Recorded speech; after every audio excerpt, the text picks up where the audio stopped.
You're listening to the Options Insider Radio Network, the home of the Options Podcast. For more quality options programs, visit theoptionsinsider.com or search for Options Insider Radio Network in your podcast provider of choice. Listeners can also access all of our programming through our mobile app available in the iTunes and Google Play stores. Select programs are also available via live stream at mixlr.com/options-insider. That's mixlr.com/options-insider. Don't forget to follow along with your favorite programs and submit your own questions for the hosts at twitter.com/options, stocktwits.com/options, facebook.com/theoptionsinsider, or via questions at theoptionsinsider.com.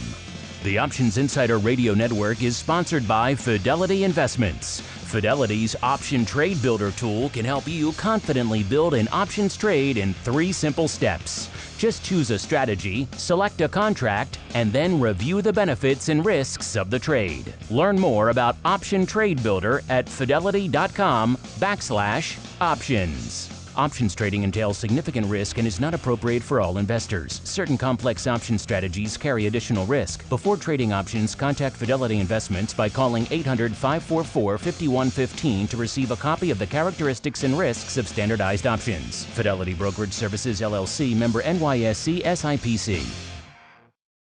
And now, it's time for the show that breaks down the options market. From unusual activity alerts to market analysis, strategy overviews, listener questions, and much more. If it involves puts and calls, then our all-star panel will break it down. It's time to hit the option block with your host, Mark Longo from the Options Insider Media Group, and co-hosts Uncle Mike Tosaw from RCM Asset Management, Andrew the Rock Lobster Giovinazzi from OptionPit.com, and Mark the Greasy Meatball Sebastian from OptionPit.com. And now, get ready to hit the option block.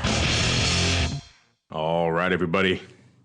That rockin' tune means it's time to rock out for the first time here in the new year 2019 with the option block. Allow me to wish you a happy new year for all of you there out there in the extended Option Insider Radio Network audience. Hopefully it was a happy and a safe one, and we're happy to have you joining us here again in 2019, filling all of your bi-weekly, at least in the case of this show, options needs. Of course, same bat time, same bat channel. You guys know how to find us here in the new year. Monday and Thursday, noon Central, 1 p.m. Eastern, live via via Mixlr, or on demand via your iTunes and your other vehicles, including, of course, our app. The website still undergoing new coats of paint and refurbishment, so look for the new version to roll out soon. Still limping along with the old one, but the new one should be coming soon, so don't worry. All sorts of good stuff coming for you guys there forthwith. And, of course, however you listen, live after the fact, hit us up. Questions, comments, insights. We do indeed enjoy hearing from you guys. And let's see who we're going to hear from today for the first time in 2019. Let's spin the old option block all-star panel wheel. Who's joining me today? Let's start. Oh, here we go. We land a little bit probably down the street here with the greasy meatball, Mr. Mark Sebastian from OptionPit.com by way of Carmen Line Capital. Mr. Meatball, Happy New Year to you, sir. Thank you very much. It's great. I'm really happy to be here. All is well. The world is our oyster. We're all happy. There you go. I'm glad you're happy with this interesting start to the new year. It is an interesting start, isn't it? It's. We got some interesting things to talk about. I'll tell you that. I think I think interesting is a good way to sum it up. Let's see if we are also joined. Yes, we are also joined a little bit farther afield from the hinterlands known as St. Charles for the first time here in 2019 by Uncle Mike Tosaw from St. Charles Wealth Management. Uncle Mike, welcome back to the show and to the network indeed, to you as well, and Happy New Year, sir. Thank you. Great to be here on the network. Fresh year, fresh attitude, fresh trades, fresh option block. What's not to be excited about? Because we do have a lot to talk about today. A lot of fruit stuff happening, I believe. Yeah, a little bit of fruit stuff. So let's get to it with our first trading block, I should say, of 2019. It's time to break down the latest topics, trades, and trends in the world of options. It's time for The Trading Block. All right, everybody, welcome to The Trading Block. This is indeed the portion of the show where we tell you what's trading here for the beginning of this fresh new year here, 2019. And for a fresh new year, we're still dealing with a lot of the fallout from the same old stuff that closed out 2018. Of course, we are in the midst still of the prolonged, extended government shutdown. Both sides digging in their heels, not wanting to give an inch. And that means most of the major indices, are feeling a little bit of the heat again today. We're seeing the Dow actually the laggard to the downside, only off about 0.5%. We're seeing tech-heavy NASDAQ leading the charge, as is want to do usually to the upside and to the downside, this time to the downside, right around 2%. We're seeing S&P off about 1.6%. Dow's off 2% as well. I was looking at the global Dow, but 2% for the Dow, 1.6 for the S&P. Gold taking a little bit of a lift, as well as crude getting a little bit of a lift, still in that 46, almost 47 range, by the way, of course. TWIFO coming up a little bit after this show, so if you like all things crude, stay tuned for that. I don't mean crude in the humor. That's for the meatballs department. I mean crude in terms of the content and indeed the crude oil that we like to talk about on that show, as well as gold and everything else. Of course, all this sell-off means VIX cash taking a little bit of a lift today, up about a handle and a half or so, right around the 24.70 or so range out there right now. I won't kick off the new year at the percent of a percent quote, even though it would be fun because it would outrage so many folks. But we shall avoid the outrage, at least to kick things off here. And of course, a lot of this driven, I'll let Uncle Mike get into this in a minute, of course, a lot of this hand-wringing, not just by the fact, of course, that we are in this prolonged shutdown, but the darling, one of the darlings of the street continues to disappoint and underwhelm. Yeah, Apple coming out today saying, rare kind of mid-quarter, revising of their guidance, saying, China, not so much with the iPhones this quarter and probably going forward. And that, of course, leaning on the stock pretty heavily. It's off about 13 handles right now, a little over 8%, right around the 145 level as we're talking right now. In fact, we get a good poll. I may want to follow up with the question of the week. Maybe while Uncle Mike and Mr. Meatball are talking, I will put that together so you guys can vote, because we had that great poll a couple weeks ago. Do you guys want to sell, or Apple just broke the 175. He asked you, do you want to sell that 150 put or do the 150 call? They're both around $2, I believe. I think now those 150 puts are in the money. So that raises an interesting question. What do you want to do with those puts now they're in the money? So maybe I will post that for you guys to vote on while we talk here. But let's start with Uncle Mike, because he's our resident Apple guy. Mr. Uncle Mike, first off, what's catching your eye in this market? I think I know what it is. And then B, what do you make of all this latest round of Apple madness, sir? Apple is getting very interesting right now. It's still not interesting to the point of where I'm going to be wagering the farm or whatever, or have the high allocations with which I had many years ago that we talked about on the show interesting, but it's getting very interesting. With the announcements that they had today saying that I believe it was the first ever warning of something bad happening in, I think, 12 years or something like that. And then obviously Apple's taken it on the chin today. If you're looking to buy something on bad news, then Apple might not be a bad idea to possibly consider. Now, how's that for compliant talk right there? Yeah. With Apple doing what it's doing right now, we're not in a spot to where we're going to be adding to the position of Apple. But one thing that I'm looking to do just from this standpoint is that now it feels to me like a lot of the bad news is out. And if Apple can drop like it dropped today from the market in general, I don't know. I mean, there's always something else that can happen. But to me, this may be signs of a bottom if, and I emphasize the word if, we can get some type of a deal together to bring the government back on its feet and get some type of a trade deal going with China, then a lot of this is rectified very quickly. And what's going to happen at some point, I've been saying this for the last month or so, there's going to be some type of deal that happens. The Fox News, it's going to say that the Republicans clearly won it. CNN is going to say that it was a deal that the Democrats clearly won. But it's going to be some type of a deal in some way, shape, or form, I believe. When that deal comes about, then right now, I'm currently calling this a market for crazy people. But when we get some type of a deal and we get some type of upward buying pressure in the marketplace, then I'm going to be one very excited bull. Right now, I still believe that in the short term, this is a market for crazy people. Now, if you're looking to buy Apple long term and you want to sell some puts on it, I wouldn't have a problem doing that. But if you're looking to do 1 to 2 month trading, at least for my style of trading, I'm viewing this as a market for crazy people, and I still am. But with the bad news coming out on Apple today, I'm not sure what other shoes are going to drop within this market that haven't already dropped, if that makes any sense. So with that being said, if in the age with which we live, if we get some type of macro deal, then I won't view this as a market for crazy people for much longer, is what I'm saying from this. So you're waiting for that macro Mike, shoe to drop. Yeah, so ahead. Mike, here's kind of my thoughts right here. Even if you're worried about Apple, this is where options come into value and where a guy like Mike can do you some good.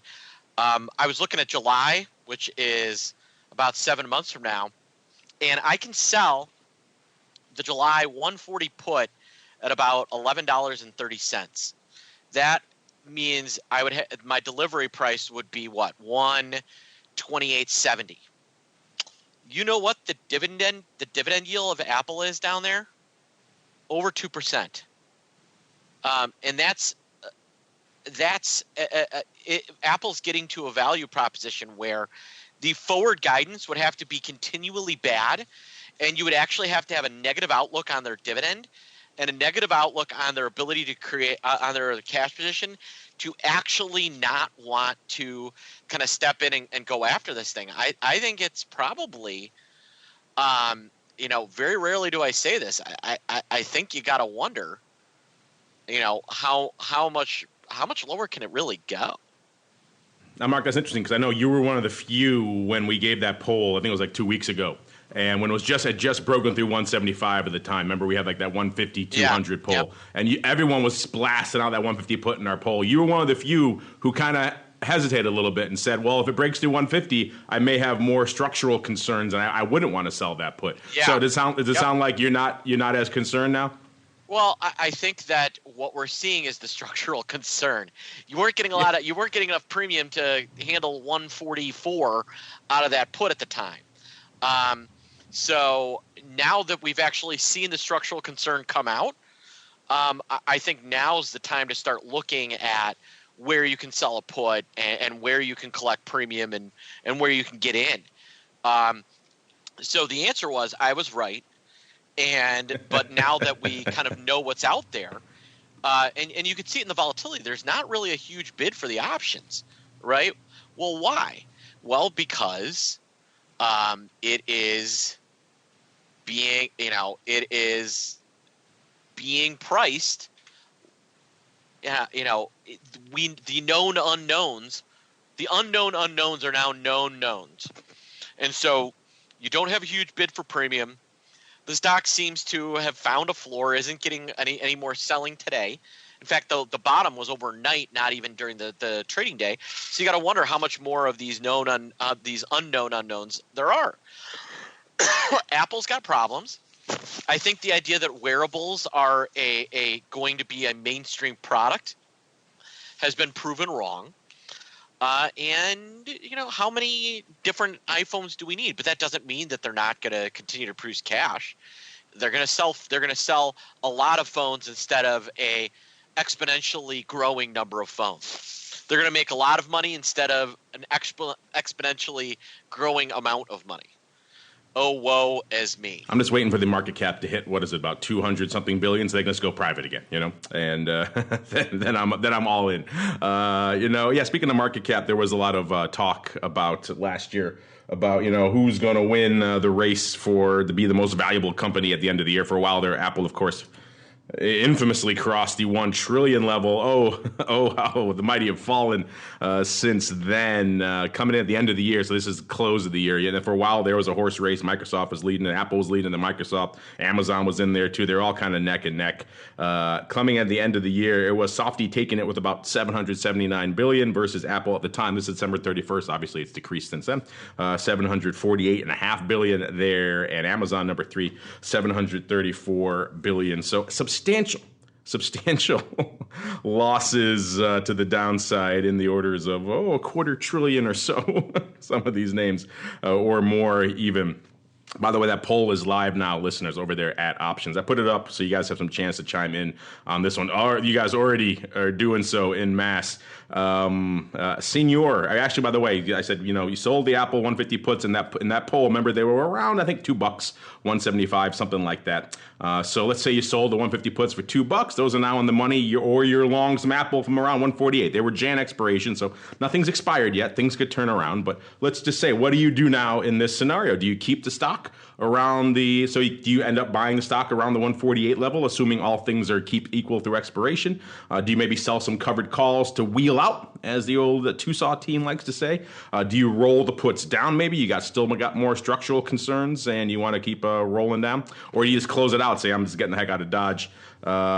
Interesting. Some responses right now. 27% so far saying you happily buy it at 148. 40% saying they want to roll that put down.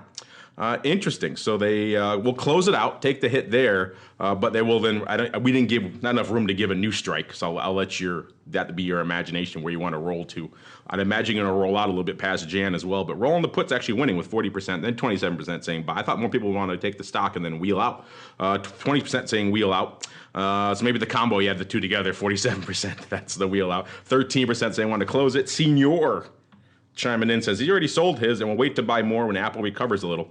I'm guessing he means the stock and not the puts, but we'll take it all. Fascinating stuff here. Yeah, a lot to unpack here. Looking at what's trading it up, coming into showtime here. So this is about probably like half an hour old or so now. We had Apple obviously dominating the options charts, at least for the underlying, and actually not quite for the indices, but pretty active nonetheless, with 838,000 contracts on the tape, about 54% to the calls, 46% to the puts, so not quite as maybe put heavy as you might assume. Of course, it has rebounded a bit, so that probably helped it. BMY number 2, a distant number 2 with 203,000.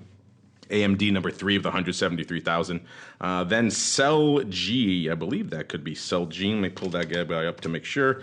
CellG 8212. Bank of America number 5, 148,000. Number 6, Facebook 144,000. Number 7, good old Amazon 106,000. If you listen to the show for the Wi-Fi, getting a little bit of a theme to what the top 10 is, hence some of the issues with the options industry going forward. Baba number 8, 99,000. Number 9, Netflix 97,000. GE round out the top 10 with 96,000. If you're saying, what about the indexes? Hey, we got you covered. VIX 207,000. So kind of actually a bit of a light day. In fact, Mark, would you say that given all this news and noise and everything else, kind of the light volume in VIX and the somewhat muted response, would you say VIX is maybe a little bit underwhelmed by all this news?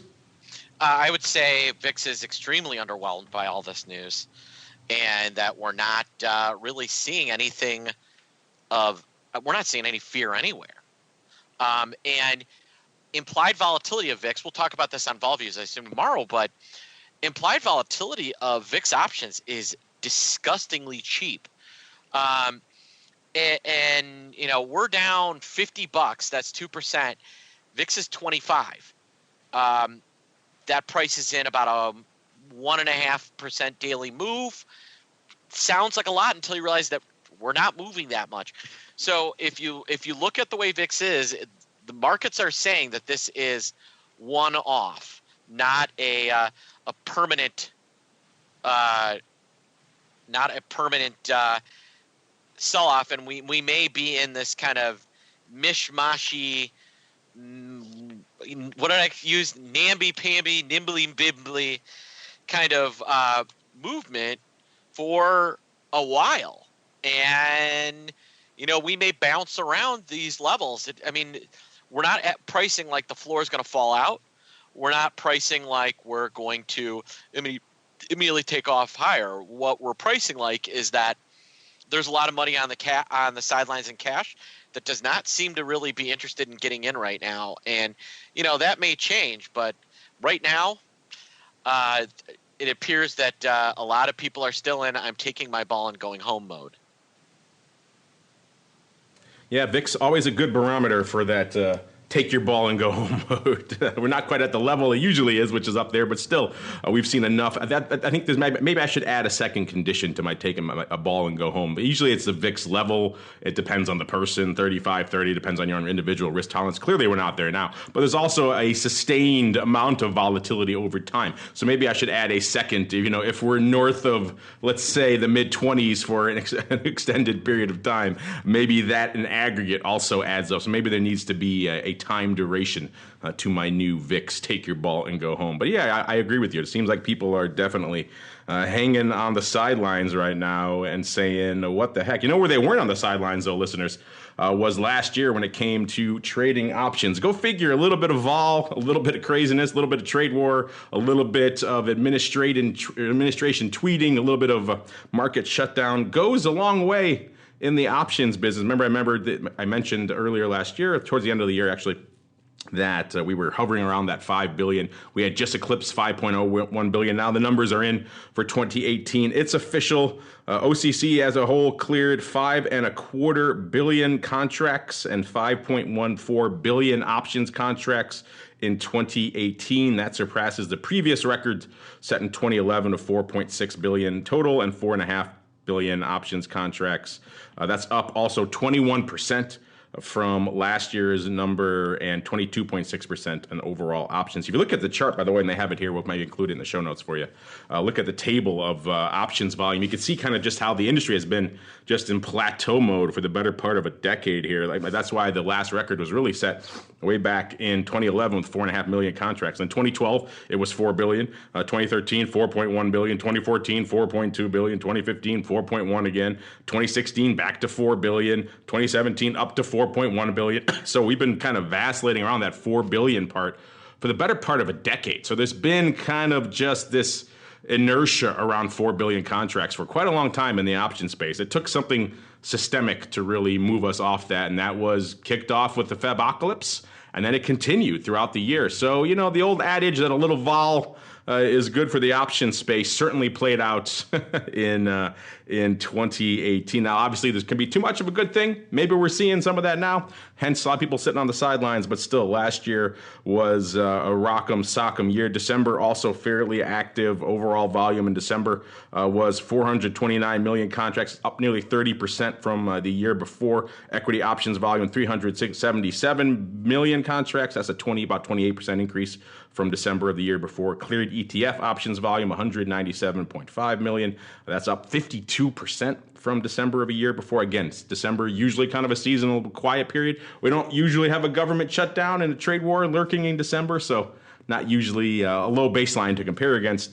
December options volume for indexes up 27.5% to 52.2 million contracts. And futures still down 23.4% from December of the year before. Again, that's all post XIV death. So futures still the black sheep out there in options land. All right, let's keep rolling now with a little bit of some fun. It's time for the Odd Block.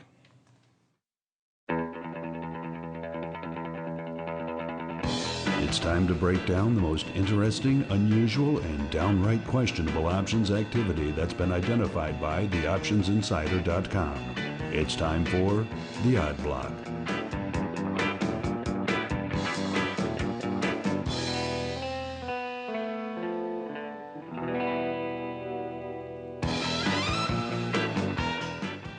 All right, everybody.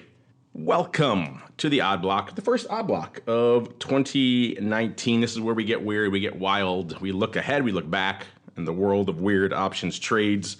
We're going to kick things off in the Odd Block here in 2019 Let's look at some puts in particular. Not our old, in the car area, not our old friend Tesla, because I think we all know what's going to happen with those 50 puts. Probably not going to come to pass unless the worst comes to happen. We'll see if more.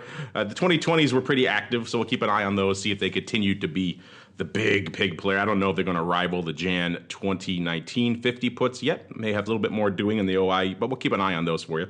In the meanwhile, though, we're going to let's keep an eye on some other car areas, in particular car, which is, of course, ticker symbol CAR, C-A-R. This is Avis, actually, if you're wondering which car company that is. Trading today, $21.85, off nearly $1, so right around 4%. This is, let's see, well, we'll do all that in a little bit. Year to date has a different meaning when you're looking on the 3rd of January. It's a different topic.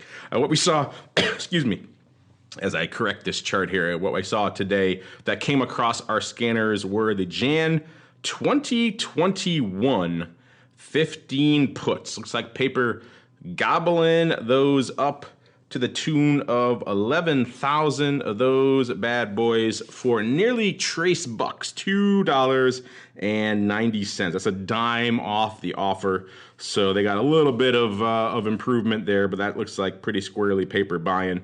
This is opening not a lot of OI out there, certainly on this strike, and indeed in car as well. So this is our first 2021 trade that we profiled here on the odd block. It seems so distant, but it's really only 2 years.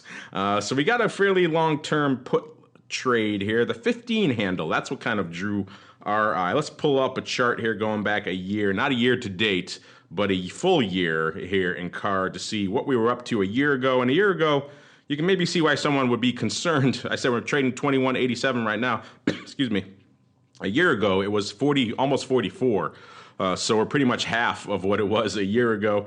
And we got as high over that time as nearly 51, about 50.88 or so. That was back in, looks like it flirted with it back in January, and then it hit it several times at that level, right around it back in March and April. It was trading on that level for a while. Since then, a lot has happened in the macro world, and a lot has clearly happened to Avis as well to give it a lot of downside love. So you can maybe see why someone who's forced to own this, maybe an executive who's got a lot of size stock, they can't really dump, but also have a little bit of concern, would decide to come in and hedge. You can maybe take a little bit of issue with the level, the 15 puts for $3 roughly.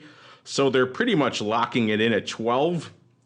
The amount of protection you're getting for that, I think maybe you could argue it could be a little bit beefier, a little bit more. But again, if you're going out that far, remember the premiums are pretty hefty, so they probably wanted to balance the premium versus the amount of protection. But still, giving themselves another 7 handles on the downside to run before that put even kicks in.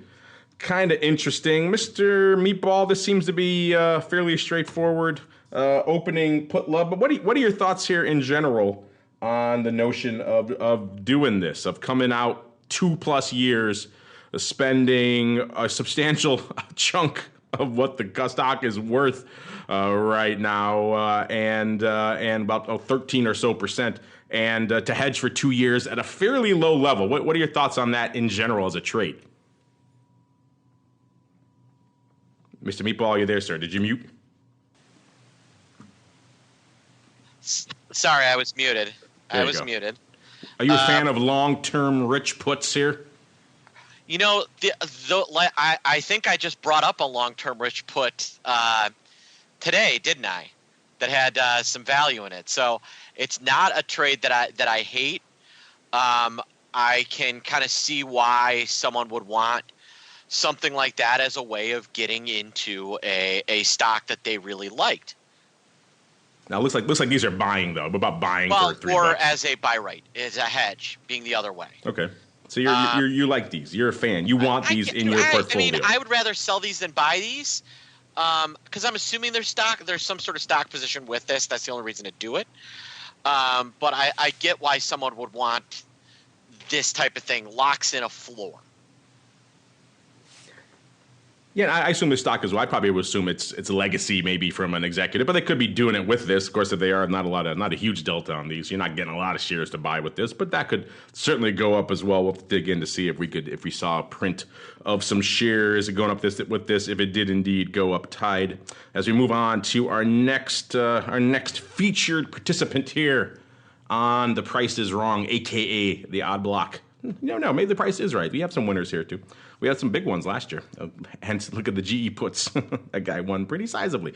All right, let's see. BMY is the next one. This is Bristol-Myers Squibb.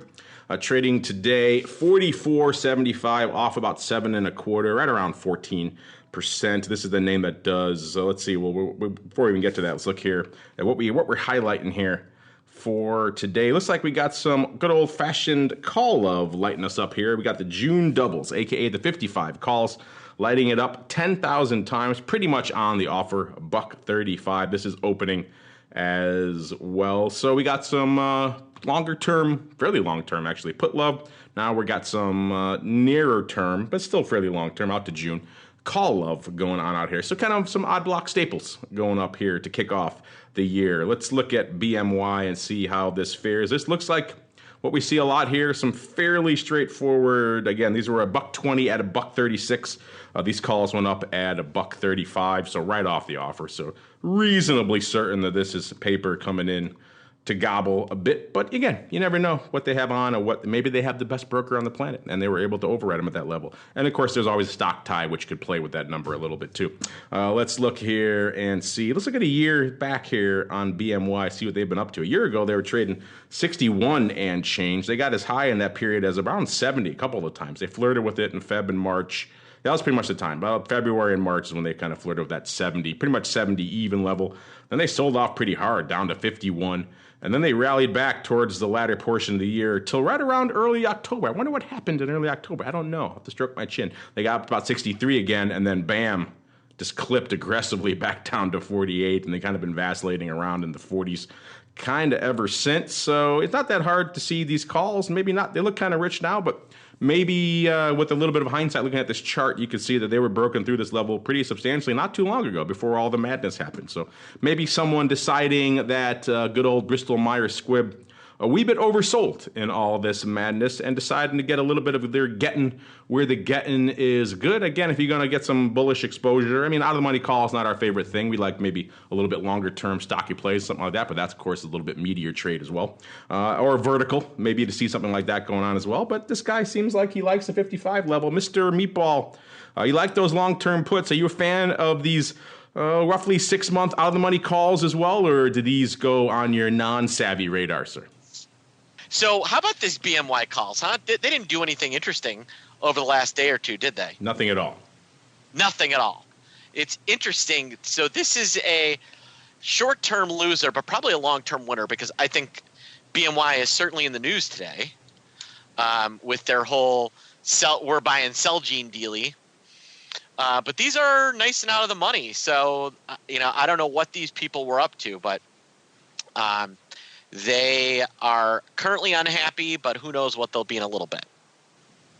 Yeah, currently, I mean, there could be a little bit of merger arb going on here, too. We don't see the other side of this. You're right, the Celgene deal, $74 billion. That was announced just a few hours ago.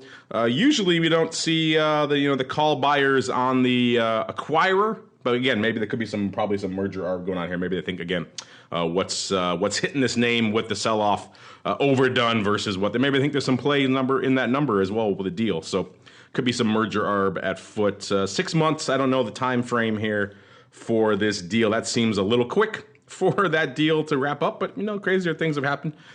Interesting stuff here. I'll have to look, see if I can. There's no other leg for size though, so maybe they're doing the other leg with stock, or again, maybe they just feel the BMY portion of that ARB is overdone. Either way, excuse me. June doubles on the radar. Let us know what you think of those. Maybe those are juicy. Maybe you like that. Maybe you like a nice vertical with the double 60. Let us know what your thoughts are. Maybe you hate BMY. We're open to such thoughts. As long as there's not too much hate for the meatball, then we're good. All right, we'll wrap it up. Let's look back actually a little bit because it is the beginning of the year here. Let's go back to a trade we profiled. Excuse me. Got a little bit of a early year cold haranguing me here. Let's go back to a trade we profiled on November 26th. This was opening call sale, looked like anyway, over here in Analog Devices. At the time, it was pretty sizable for ADI. At the time, November 26th, you saw right around 10,000 of these Jan 97 halves going up for 76 cents. That was pretty much a penny off the bid. They were 75 at 95, so it seemed like this was an opening kind of upside call, right? Probably covered, but again, you never know. Some people could be. Look at what happened with nat gas recently. There are people out there who like to write naked short units to the upside, even though we warned against it constantly here on this show. And you can see maybe this guy was sweating a little bit because he put it on November 26th. Within a week, these calls had pretty much doubled. They were trading over $1.50, and the stock had rallied. It was threatening 95 within like a week or so. So this trade seemed a little dicey. It seemed like if this guy had stock, he was getting called away. If he didn't, then he was playing with fire here. And he probably was sweating a little bit, which again, if you sell naked premium like this, there's some sweating you're probably going to do. I was talking with someone recently, about this, who like to sell some premium. We were talking about, there's always going to be those moments, particularly if you just sell naked short premium. There's going to be those a few times in that period before expiration where you're going to have to sweat probably to earn your money. And that's the kind of trade-off of short premium. And if you're okay with that, then that's how you like to trade. But we used to joke when I was still on the floor of the SIBO, back when expiration meant something, when you could walk in on expiration Friday, you could walk to any pit, pick any one on the floor, and you could instantly tell. You could look who was short and who had closed out or who was already long. Because the guys who were long or who had closed out already, they were pretty sitting there, wasn't much of a big deal. The guys who were short premium and they were watching every tick of the stock, they were sweating like mad. They were popping Tums probably, and they were having a rough morning. But it could work out for them too. So they paid for it, but they also made money often, but not all the time.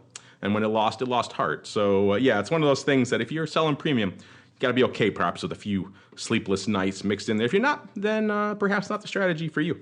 Either way, these calls looked dicey, but if our friend held on, and it looks like he did, because they are still open. In fact, the Jan 97 halves remain the largest open position right now in Analog Devices Inc., which is what this name is. Right now, the stock has recovered, at least for this guy, not recovered for longs, but recovered for this guy to the downside. It's trading 81.25 right now, off another nearly 5 handles or 5.5% today. So it's well off that level. These calls now seem like a distant memory. So again, that little bit of sweating, the guy survived it, at least for now. And they're still open, so he hasn't closed them out. So again, anything could happen. These calls could come back to bite him again. He hasn't closed them. But interestingly enough, this seemed pretty dicey at first, but now looking all right. I know, Mr. Meatball, you're not a fan of selling naked calls to the upside, so I'm not going to ask you about that because that would be madness for your fund and for you and for general in life. But let's say you were writing these calls as an overwrite, against a stock position, and the stock immediately rallied and the calls doubled. What's your go-to in that scenario? Do you roll them? Do you take them off? Do you sit on them? What would you do in that? Generally speaking, I do like that type of overwriting. Could be the guy had a level that he just wanted to get out. That's not unheard of. But yeah, the other thing I'll do is buy like a further out of the money call. So that, and Mike Tosaw does this as well. You buy a call, you convert a short call into a call spread. Then if you're too right on liking a stock, you get the stock back. Within our Carmen Line broad cap fund, our bigger, our smart equity fund, we've been employing that kind of approach right now, where we're selling calls to produce income, but we're buying out of the money calls against it, so that if the stock market does in fact take off, we get to participate on any kind of rocket higher. Interesting stuff indeed. Speaking of Uncle Mike and interesting stuff, let's do it. It's our first show of the year. It's not quite Monday, but we'll do a strategy block anyway. Why not? It's time for a little bit of New Year's strategery. It's time to dispense options, wit, wisdom, and education. It's time for the Strategy Block.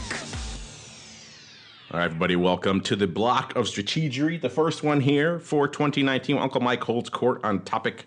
I got to feel he's got some S&P juice. But Uncle Mike, before we even get into that, if you want to maybe touch on a little bit what we were just talking about there at the end of the odd block. You touched on it before, I know, in strategy block. I know you have a nice little level. Obviously, it depends what you're using the call for. If you're using the call to get out of stock, then you don't really mind. You don't mind as much if the stock moves against you in the near term because you're using to get out anyway. But do you have a rule of thumb in general? If you kind of you're overriding with covered calls, is a 2x move and you would get out? What's your rule of thumb there?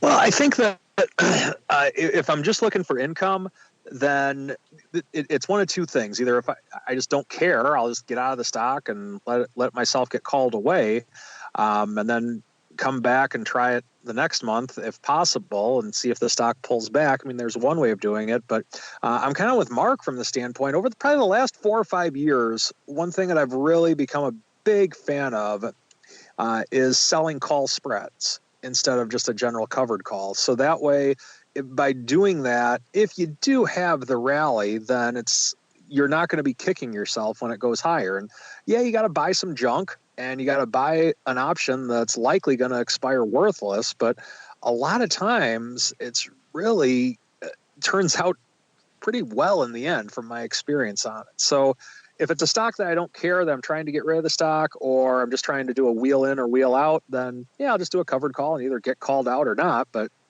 I'm becoming a bigger and bigger fan of selling call spreads. Like I said, probably the last 4 or 5 years, I've really become a big fan of that.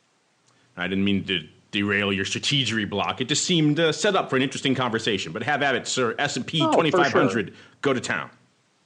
For sure. And I appreciate you having me do a strategy block on a Thursday today. Actually, I was preparing for it because for some reason, because it's the first time we're doing it this week, in my mind, it's Monday. But nonetheless, excited about doing a strategy block today on a Thursday.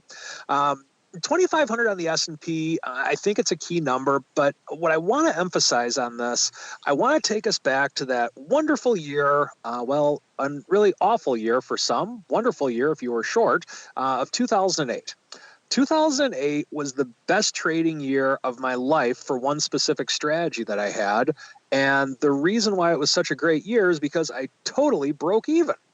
And here's what happened. This was 10 years ago, and I was in year 2 of what now I trade as the simulated index concept, which is what I talk about on the show a lot. The concept is that you take roughly 80 to 90% of your money, put it into something what you deem as safe, and then take the 10 to 20% of your money and try and get participation in the stock market by buying calls on SPY, selling put spreads, that type of thing. But in 2008, that was a unique year for me in that I'll never forget it. It was the first day of trading that year, and I was working for Options Express at the time. And I put all my money into, I believe it was some bond funds and some tightly hedged stuff. I forget what it was exactly. But then I'm thinking, okay, now it's time for me to put my money into the call options on SPY. And I looked at it and I'm thinking, you know what? We're having a down day this first day. I'm going to wait until the market is actually positive. This is going to be an impromptu rule that I'm going to add to this strategy. It was a new strategy I was excited about. I'm going to wait until the market's actually positive before I expose myself to the market this year. And so, of course, we all know how 2008 ended. The market never became positive. And with that strategy, I was loving life because I missed out on one of the biggest downfalls in history. And so the moral to the story is that we are at that point right now in the market. We're down on the year. And so as I'm looking at this, I don't fully abide by that exact hard and fast rule to my strategy. However, a couple of things that I do think are very important is that when you look at yourself on how you perform year in, year out, like I do, how my clients do, and how anyone who looks at what I do does, you have an opportunity, if you're a bull like I am, to stay out of this market, and that if the market stays the same or goes down and you're never in it, that is a huge year for you. So that's one way with which to look at this keenness of not necessarily, I'm using 2,500 because it's kind of a general number, but until we become positive on the year, then the market, it's mathematically impossible for the market to gain 10% if it doesn't gain its first 1% first. So yes, you risk missing out on some gap ups, but one thing that I'm doing right now is I'm being very cautious for a couple of reasons. Number one, like I talked, the first set of reasons is what I talked about in the trading block. But the second reason is that we are not positive on the year. And if I come to a client and say this is a bullish strategy and the market ended up down 20% on the year and we broke even, clients are not going to be mad about such a thing. However, with that being said, I do believe that there can be opportunities when we are down on the year. So what I'm doing at this stage, I'm going to be very cautious. I might sell some out of the money put spreads with a very tight stop losses on them. I might buy some out of the money call spreads with smaller amounts of cash, but I am not going to put larger amounts of money in the aggressive strategy into this market until two things happen. Number one, we have to have some of the things happen that I talked about in the trading block. And number two, I want us to be positive on the year. And so until those two things happen, then I'm going to be very cautious. I'll be dipping my toe in the water and might do some small things. But for the time being, not only do I feel this can be a market for crazy people in the short term, but I am in the short-term cautious mode until we become green on the year in the S&P 500. I always say I'm long-term bullish, short-term cautious, and I hate to be the boring one on the show now all the time, but I'm short-term cautious now. And that is what's going on in the world of Uncle Mike's strategies. And just to clarify, because I know some of our wiseacres will listen, will say, what does he mean by that? So do you mean, like, are you saying when we flip for 2019 to green, or are you talking like we erase all of the losses from the peak of like 2018? Good point. Till we become green for 2019. Good point. So a much easier thing to do than wiping out all of the losses for 2018, because then you would miss a lot, I would think. But yes, interesting stuff there. Thank you, Uncle Mike. Let's keep rolling. Let's get a couple of your questions. You guys are firing off some poll results as well as we keep on rolling with our first mail block of 2019. It's time to take your seat on the All-Star panel as we read your emails, tweets, Facebook messages, website comments, and much more. It's time for the Mail Block. All right, let's kick things off with what I just posted at the start of the show, and already the votes coming in. Interesting, moving all sorts of ways here. Again, this is going to be up for. I posted it, so we'll give you a chance to play for about a week or so till about this time next week. So get over there at Options, make your voices heard. A lot of you have already done so. Again, the question was, remember a couple of weeks ago we had Apple just broken through 175 to the downside, and we said, the Apple 150 puts were around $2, 200 calls were around $2. What did you guys want it to do? Overwhelmingly, I think around 40% wanted to sell that put for about $2. So now those puts are in the money. So what do you do now? That's the second portion. Risk management, position management, often a challenge where the rubber meets the road in the world. Anyone could put on a trade. Taking it off for profit is sometimes the harder part of that leg of that trade, harder leg of that trade, I should say. And right now we're looking at, let's see. Well, maybe I'll let you guys guess. So I gave you four choices. Do you want to just buy the stock at around 148, which is of course the put price you sold them for? Do you want to do the old wheel trade, the RCM Uncle Mike wheel trade? And so you get the stock, and when you do get the stock, you turn around and immediately sell a covered call against it. So you're not going to be holding Apple for long, but you're looking to get a little bit of income in the process. Do you want to roll the put down, or you just want to close it and get the heck out of Dodge? Uncle Mike, you're an Apple guy, so maybe I'll let you go first. What do you? If you have a choice, I think you kind of weighed in right at the top of the show. But if you have changed your mind, have at it. And also, more importantly, what do you think our audience is voting for right now?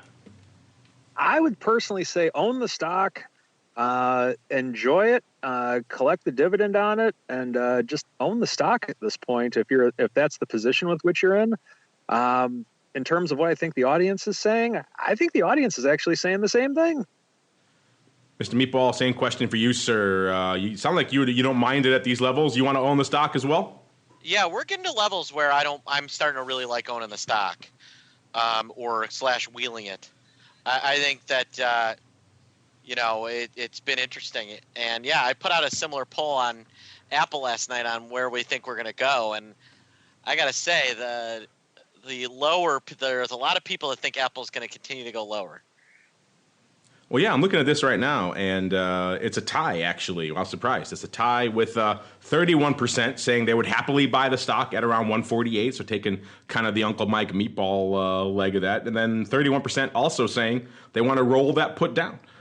So they are maybe concerned in the near term about a little bit more downside, want to maybe, but not too much. They want to take that short put off, so they stem the bleeding now, take the hit on that.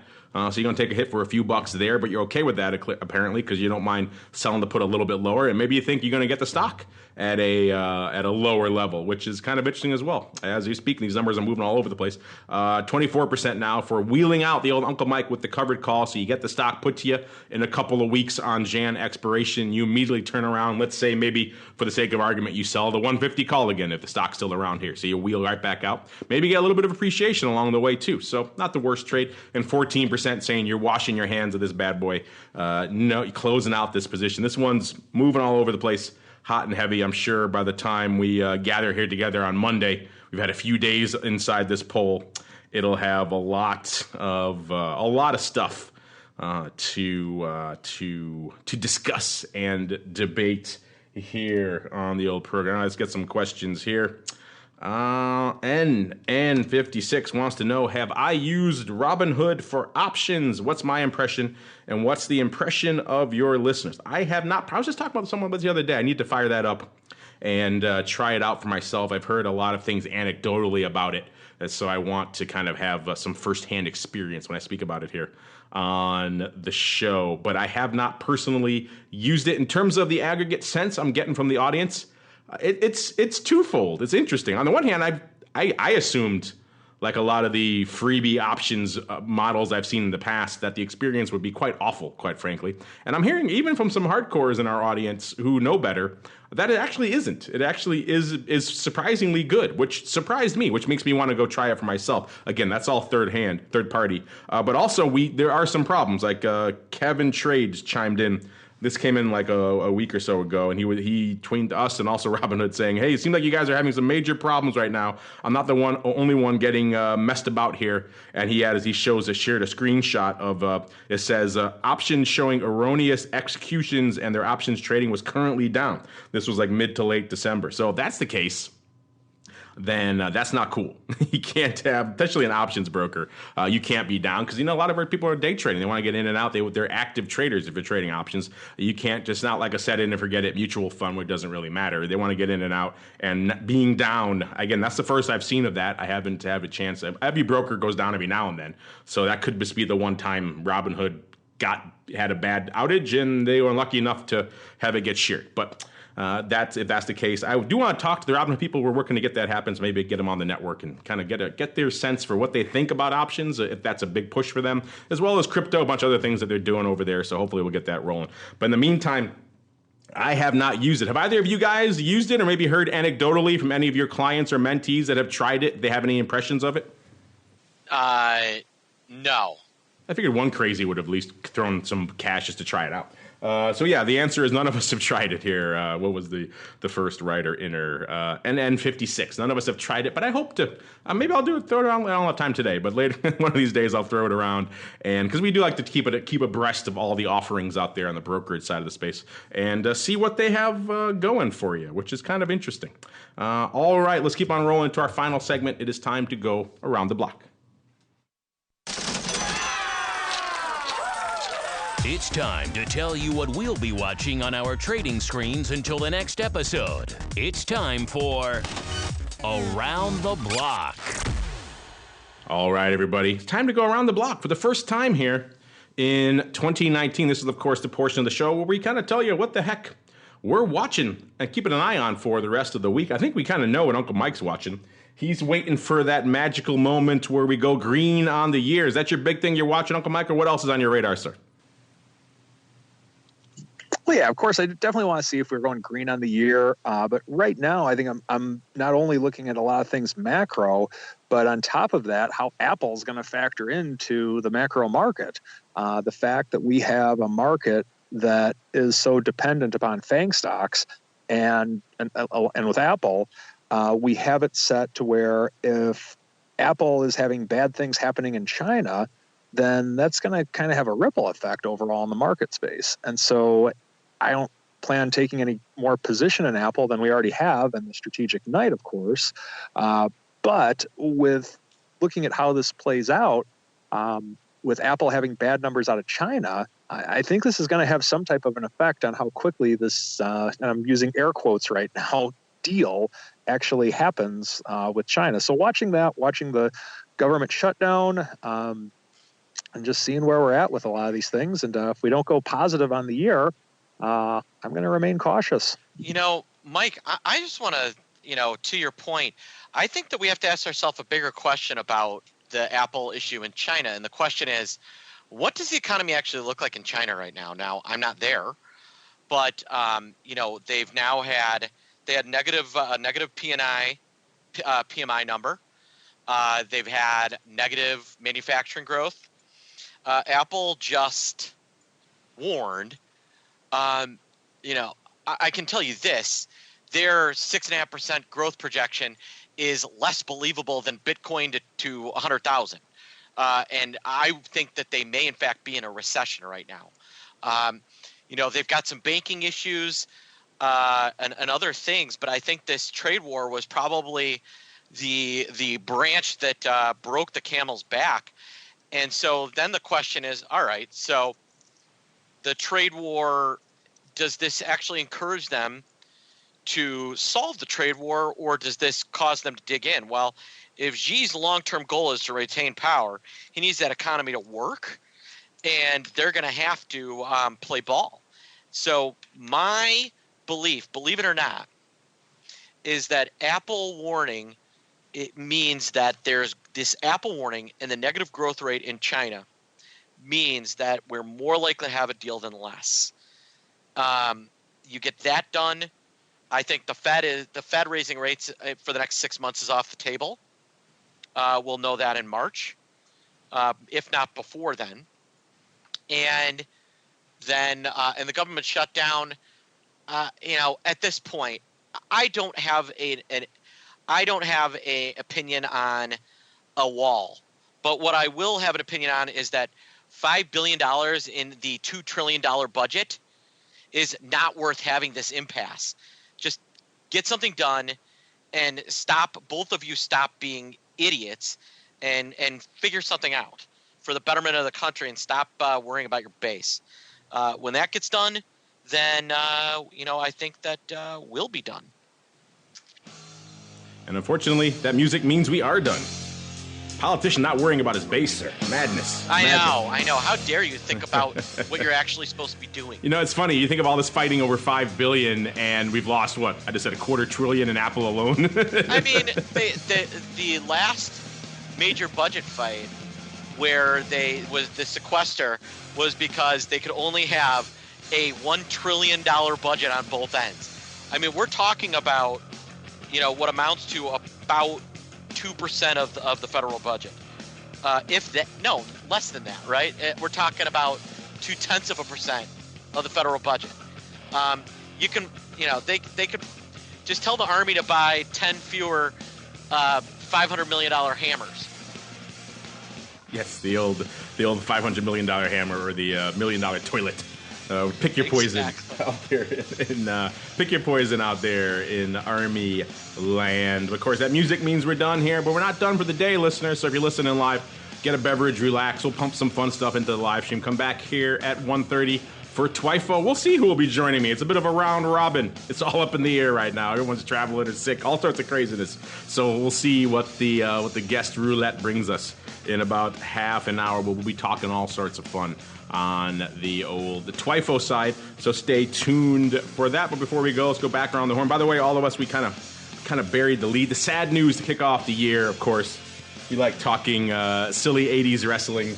And the icon of that, the voice of 80s old WWF era, of course, I'm talking about Mean Gene Okerlund, passed away over the weekend. Sad news indeed. So we all say, of course, rest in peace, Mean Gene. Let me tell you something, Mean Gene. I like that. So I did. Sad stuff. I saw your tweet there. I forgot to tweet about it, Mr. Meatball. So well done. And what's cooking here for the new year, aside from sadness in the Option Pit, sir? We're going to be announcing a new product from Option Pit next week. I'm going to make my my big formal announcement right around this time on the 10th. So be prepared. You're going to definitely want to listen to next week's show. So this is a signed Mark Longo 8x10 headshot. I haven't had those printed up yet, so I'll get those. I'll get those to you. Andrew's going to be in Chicago with me starting Tuesday. So next week. Yeah, you know that event that we talked about. You moved it till next week. Yeah, because President Bush died. So it's going to be on January 10th. If you're local Chicago, you just shoot me an email, mark@optionbit.com, and I will get you an invite to our live vol event, Find Your Edge.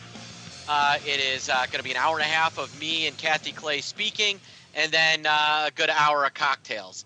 So, I go for a 1-to-1 ratio, education to cocktails. That always works. Yeah, tweet out something, and we'll make sure to reshare it. So if you are local listeners, I know we missed it last time. The president had the temerity to pass away, a former president. R.I.P. Of course. JWB. So things getting moved till January. I didn't know the Rock Lobster was coming. It's always a fun day when the Rock Lobster gets the heck out of the hinterlands and comes to civilization. So it's a rare opportunity, listeners. Get on over to the SIBO if you're going to be in town next week and check it out. And Mr. Uncle Mike, I don't know if you have anything as exciting as the Rock Lobster, but what's cooking coming to town? But what's cooking in the land of the Fox for the new year, sir? Hey, we have in-person events. Stay posted to my website for those, as well as if you want a financial advisor who's not afraid to talk volatility and 80s wrestling history, give me a call. Visit my website for more information. Visit the website. That website is stcharleswealth.com.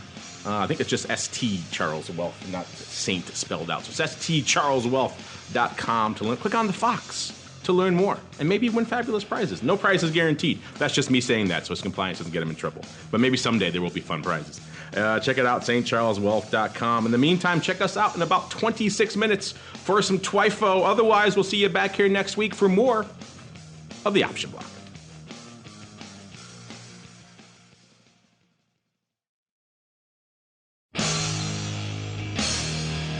The preceding program was a production of the Options Insider Radio Network. For more quality options programs, visit www.theoptionsinsider.com or search for Options Insider Radio Network in your podcast provider of choice. Listeners can also access all of our programming through our mobile app, available in iTunes and on Google Play.